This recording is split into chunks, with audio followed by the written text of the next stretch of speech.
Hello guys, welcome back to a new video. আজকে তোমাদের আর নতুন ভিডিওতে অনেক অনেক স্বাগত। আমি আজকে আবার চলে এসেছি হসপিটাল ম্যানেজমেন্ট রিলেটেড একটা নতুন ভিডিও নিয়ে। তো ভিডিও আজকে টপিক হচ্ছে good or bad, hospital management আদৌ ভালো নাকি খারাপ। আমি কিছু আমার পার্সোনাল এক্সপিরিয়েন্স শেয়ার করব, ঠিক আছে, আজকের এই ভিডিওটাতে। তো ভিডিওটার স্টার্টে যারা আমার চ্যানেলে নতুন তাদেরকে আমি জানাই হাই, আমার নাম পারো আর ওয়েলকাম টু লাভলি পারো ব্লগস। আমি হসপিটাল ম্যানেজমেন্টের স্টুডেন্ট। আমি বেশিরভাগ ব্লগই বানাই, কিন্তু আমি আমার সাবস্ক্রাইবারদের রিকোয়েস্টে হসপিটাল ম্যানেজমেন্ট রিলেটেড ভিডিওস বানাচ্ছি, কারণ তারা খুবই ইন্টারেস্টেড এই বিষয়ে। আর আমি হসপিটাল ম্যানেজমেন্ট রিলেটেড অনেক ব্লগস বানিয়েছি এর আগে। তো তোমরা যদি দেখতে ইচ্ছুক হও তো তোমরা দেখতে পারো আমার ভিডিওগুলোকে, অবশ্যই দেখো যদি ইন্টারেস্টেড হয়ে থাকো তো। আর আজকে আমি যেটা বলবো সেটা হসপিটাল ম্যানেজমেন্ট গুড আর ব্যাড, এই নিয়ে আমি একটা ডিসকাশন করব। তো গুড আর ব্যাড বলতে যেটা আমি ফার্স্টে টপিকটা যেটা আলোচনা করব সেটা হচ্ছে, আমি না স্ক্রিপ্ট দেখে বলছি, ঠিক আছে। এবার যেটা আমি ফার্স্ট যেটা করব সেটা হচ্ছে স্যাটিসফ্যাকশান। আমাকে একজন জিজ্ঞেস করেছিল, আর তোমাদের একটা কথা বলি যে আমার অনেক সাবস্ক্রাইবারদের সাথে আমার ইনস্টাগ্রামে কথা হয়, অনেক সাবস্ক্রাইবারদের সাথে। তো তোমাদের সাথেও কথা হবে যদি তোমরা মেসেজ করো। তো তো সেখানে আমি আমার সাবস্ক্রাইবারদের সাথে কথা বললে আমি বুঝতে পারি যে তাদের কি কোন কোন জায়গায় খটকা আছে বা কোন কোন জায়গা তাদের বুঝতে অসুবিধা হচ্ছে। তো ওদের সাথে কথা বললে আমি বুঝতে পারি, এবং আমি আমার নেক্সট ভিডিওর টপিকও খুঁজে পাই ওদের সাথে কথা বললে। তো আমি আমার অনেক সাবস্ক্রাইবারদের সাথে কথা বলি, ওদের সাথে কথা বলে আমি বুঝতে পারি যে কোন কোন জায়গায় বুঝতে অসুবিধা হয়, এবং তারপর আমি নিজের নতুন করে ভিডিও স্টার্ট করি। তো আজকে আমি যেটা করব সেটা হচ্ছে গুড অর ব্যাড। এবার আমাকে যে একজন কোয়েশ্চেন করেছিল আমার একটা সাবস্ক্রাইবার, যে হসপিটাল ম্যানেজমেন্ট করে আমি স্যাটিসফাইড কিনা, নাকি আমি কি কোনো রিগ্রেট করছি, এই টাইপের একটা কোয়েশ্চেন আমাকে জিজ্ঞেস করেছিল। তো এবার আমি ওটা নিয়ে একটু শেয়ার করব। পার্সোনাল এক্সপিরিয়েন্স বলতে, আমি যখন লাইক টেনে পড়ি, মাধ্যমিক দিয়েছি, তখনই আমি ডিসাইড করে নিয়েছিলাম যে আমি হসপিটাল ম্যানেজমেন্ট নিয়ে পড়বো, ঠিক আছে। এবার কিন্তু আমার কাছে, আমি এমন কাউকে চিনতাম না যে হসপিটাল ম্যানেজমেন্ট করছে, বা আমার কারোর সাথে কথাও হয়নি যে হসপিটাল ম্যানেজমেন্ট করবে। তো আমার পুরোপুরি সোর্স ছিল গুগল আর ইউটিউব। আমি ইউটিউবে অনেক ভিডিও দেখেছি, অনেকে অনেক রকম ভিডিও বানিয়েছে, সেখানে অনেকে অনেক রকম বলেছে যে স্টার্টিং স্যালারি 25,000 থেকে 30,000, প্লাস অনেকে বলেছে 15 থেকে 20,000। অনেকের ধারণা, মানে বেশিরভাগ 90% যারা আমার মতো গুগল আর ইউটিউব দেখে এসছে, তাদের পুরোপুরি ধারণা মানে 15, 20, 30 এরকম করে স্যালারি স্টার্ট হয়, ঠিক আছে। আমিও সেরকমই ভেবেছিলাম, আমি তার ব্যতিক্রম নয়। আমার কাছেও যেহেতু কোনো সোর্স ছিল না, আমি কাউকে চিনতাম না, জানতাম না, বা হসপিটাল ম্যানেজমেন্ট করছে এরকম কাউকে আমি জানতাম না, চিনতামও না। সো আমি ওই সোর্সেই গেছিলাম। বাট ওখানে এই প্রফেশনে এসে আমি আসল ট্রুথটা জানতে পারছি, অনেক কিছু সত্য কথা আমি জানতে পারছি অনেক টাইপের। বাট আমি খুবই অবাক সেগুলো জেনে। তাও সত্ত্বেও আমি রিগ্রেট করিনি, কারণ অ্যাকচুয়ালি আমার যেটা এম ছিল, সেই এমটা হচ্ছে আমার যে একটা জব পাওয়া। আমার একটা এম হচ্ছে যে আমি একটা চাকরি করতে চাই, আমার আর কিচ্ছু এম নেই। আমার মানে স্যাটিসফ্যাকশন লেভেল যদি বলো, আমার 10,000 টাকাতে আমি স্যাটিসফাইড, 10 থেকে 13, এটাই স্টার্টিং স্যালারি হসপিটালে। 8 থেকে 10 ব্যাচেলার ডিগ্রিতে এক্সপেক্ট করতে পারো, মাস্টার ডিগ্রি থাকলে 10 থেকে 13, এটা তোমার এক্সপেকটেশনের মধ্যে। আমার স্যাটিসফ্যাকশন লেভেল 13,000-এর মধ্যে, আমি 13,000-এ ভীষণ স্যাটিসফাইড। তো এবার সেরকমই 13,000-এ আমি যেহেতু স্যাটিসফাইড, আমার সেরকম কোনো প্রবলেম হয়নি। কিন্তু আমি আমার বন্ধুদের দেখেছিলাম যারা আমার মতনই গুগল আর ইউটিউবের সহায়তায় এসছে, তো তাদের পুরো মাথায় সেই বাজ পড়ার মতো অবস্থা, ম্যাম এটা কী করে সম্ভব, এরকম কি এই নয়। প্রথমে ওরা কিছুতেই বিশ্বাস করতে চাইছিল না যে জিনিসগুলো এরকম, আমিও বিশ্বাস করতে চাইনি যে এটাও হয় নাকি। কিন্তু এই প্রফেশনে অনেক দিন ধরে, অনেক মাস ধরে থেকে, প্রায় 1 বছরের উপরে থাকছি আমি এই প্রফেশনে।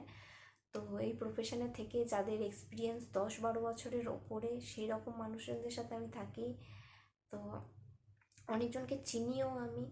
তো এইভাবে আমি যা জানলাম যে আদৌ সেরকম নয়। বাট আমি ফার্স্টে একটু রিগ্রেট করেছিলাম, বাট তারপরে আমার আর রিগ্রেট হয়নি, কারণ আমার এম ছিল একটা জব পাওয়া। তো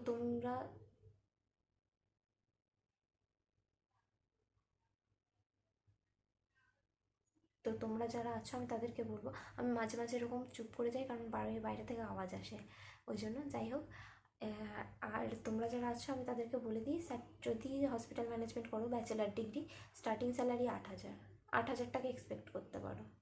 এবার এটা কারো স্যাটিসফ্যাকশন লেভেলে আসবে না, কারণ 8,000 টাকাতে কিছু হবে না।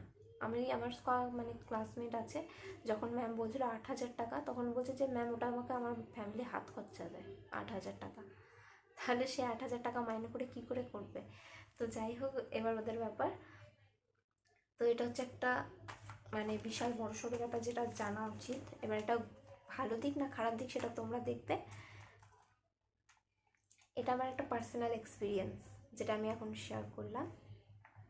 এরপর কেরিয়ার অপরচুনিটি, যে শিওর তো একটা চাকরি পেয়ে যাবো, আমি বলছি হ্যাঁ চাকরি পেয়ে যাবে, সে নিয়ে তোমার কোনো ঝামেলা নেই, চাকরি পেয়ে যাবে। এবার সেটা কত মাইনের, কোন ডিপার্টমেন্টের, সেটা ভাগ্যের ওপর। এবার কেরিয়ার আমি যতদূর দেখেছি হসপিটাল ম্যানেজমেন্টে কারো জব পেতে সুবিধা মানে অসুবিধা হয়নি। আমি তো কাউকে দেখিনি যার জব পেতে অসুবিধা হয়েছে। তো আমার ওই একটাই মানে যেটা আমার মন থেকে আমি যেটা চেয়েছি সেটা হচ্ছে, আমি যা হোক করে আমি একটা চাকরি পাই, আমি 3 বছর পর আমি যাতে একটা চাকরি করতে পারি, এরকম আমার একটা ইচ্ছে ছিল। আর আমাকে নেক্সট কোয়েশ্চেন আমাকে একবার মানে জিজ্ঞেস করেছিল, যে আমাকে একজন সাবস্ক্রাইবার জিজ্ঞেস করেছিলেন যে দিদি আমি কি ঠিকঠাক পথ বেছে নিয়েছি নাকি ও বলেছিল যে ও হসপিটাল ম্যানেজমেন্ট করবে, দিয়ে আমাকে জিজ্ঞেস করছে যে দিদি ঠিকঠাক মানে পথ বেছেছি তো, পরে কিছু হবে না তো দিদি, মানে চাকরি পাবো তো? ও অনেক দূর থেকে আসছে মানে কলকাতাতে হসপিটাল ম্যানেজমেন্ট পড়তে। তো ও আমাকে বলছে যে দিদি ঠিকঠাক ডিসিশন নিয়েছি তো, এরকম আর অনেক কিছু জিজ্ঞেস করেছো। তো আমি তাকে বললাম যে হ্যাঁ, তুমি যদি মনে করো যে তুমি ঠিক ডিসিশন নিয়েছো তো অবশ্যই।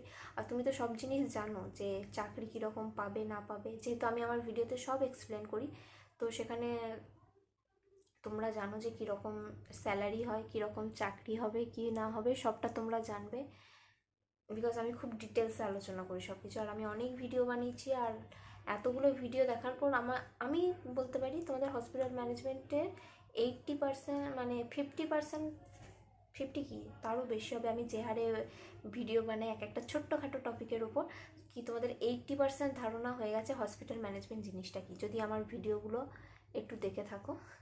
আমি যে হারে হসপিটাল ম্যানেজমেন্টের ভিডিও বানাই, তো সেই ভিডিওগুলো যদি তোমরা দেখে থাকো তোমাদের 80% ধারণা আছে জিনিসটা কি।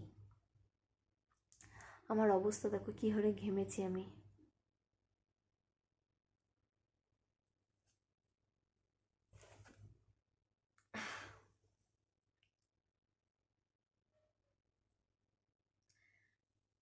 আমার পুরো যাই হোক, আগে টপিকটা কমপ্লিট করি। যে আমার যদি ভিডিও দেখে থাকো তাহলে তোমাদের 80% লাইক ধারণা হয়ে যাবে যে হসপিটাল ম্যানেজমেন্ট জিনিসটা কী, কীরকম কী হ্যান ত্যান সব কিছু একটু একটা মানে ব্রিফ ধারণা তোমাদের হয়ে যাবে। লাইক আমি যেরকম ছিলাম, আমি যখন হসপিটাল ম্যানেজমেন্ট পড়বো ভেবেছিলাম, তখন আমার কাছে কোনো সোর্সেস ছিল না, আমার পুরো বাকি ইউটিউব আর গুগল দেখে আমি এসেছিলাম। কিন্তু আমি ওখানে যা জেনে এসেছিলাম আর এখানে যা দেখছি জিনিসগুলো পুরোপুরি আলাদা। আমি যদি সত্যি কথা বলি, জিনিসগুলো পুরোপুরি আলাদা। বাকি যারা, আমি যেহেতু হসপিটাল ম্যানেজমেন্টের স্টুডেন্ট, আমি হসপিটাল ম্যানেজমেন্ট নিয়ে ভিডিও বানাচ্ছি, আমাকে ট্রাস্ট করতে পারো। আর আমি যে কথাগুলো বলছি সেগুলো 100% ট্রুথ। তো এই হচ্ছে আজকের ভিডিও। আজকে আমি আলোচনা করলাম হসপিটাল ম্যানেজমেন্ট আদৌ ভালো কেরিয়ার কিনা, স্যাটিসফ্যাকশন লেভেল, আর পরে গিয়ে তোমরা রিগ্রেট করবে কি করবে না, আমার পার্সোনাল এক্সপিরিয়েন্স, এই কটা জিনিস আমি আজকের ভিডিওতে শেয়ার করলাম। আশা করি তোমাদের ভালো লেগেছে। ভালো লেগে থাকলে অবশ্যই লাইক, শেয়ার এবং সাবস্ক্রাইব করে দিও।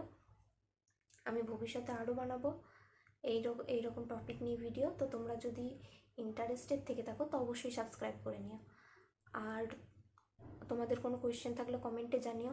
আর তোমরা যদি কোনো রকম টপিকে এরকম একটা ডিটেলস ভিডিও চাও তো সেটাও আমাকে কমেন্টে জানিও, আমি সেই নিয়ে একটা ডিটেলস ভিডিও বানাবো।